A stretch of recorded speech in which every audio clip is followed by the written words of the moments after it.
dito lang muna tayo sa kwarto. Mamaya na tayo gagalat, mamamasyal sa labas. Mainit pa kasi sa labas, baby. Mamamawis ang ating kilikili, mamamaho. Saan ang kilikili mo? Tas, ayan o. Mamamawis ang ating liig. Di mo ba alam? Laki-laki na ng ginastos ko sa'yo. Nagpakisami ako ng kwarto ng bahay natin. Tapos nagpakabit ako ng aircon. Opo. Alam mo ba, laki-laki ng gastos ko sa'yo. Sabi ni ate at ni kuya mo, swerte mo daw, ha? Alam mo, kung hindi ka lumabas sa mundo, hindi ako magagastos ng pera, baby. Magtitiis ako ng mamamawis ang aking singit-singit. Opo. Yun. Dito lang muna tayo sa loob.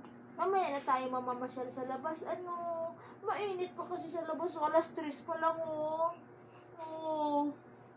Kung hindi lang malaki ang butas ng ilong mo, hindi ako gagastos. Ngayon, nagpapagawa tayo ng kubo. Para may tambayan tayo sa umaga. Hindi mainit. Maganda yung kubo natin. Yari sa kawayan. Diba? Ganun ka ka-espesyal. Kasi ikaw rin bunso. Ikaw na talaga. Bakit? Gusto mo pa ba ng kapatid? Huwag na. Yun nga. Kaya bait mo, ha? Magpakabait ka, ha? Babawi kay mama. Huwag magliligalig. Dapat magabait yan, no? Dapat magpapakabait ang baby namin. Yun nga yun. Opo, yun. Yun nga.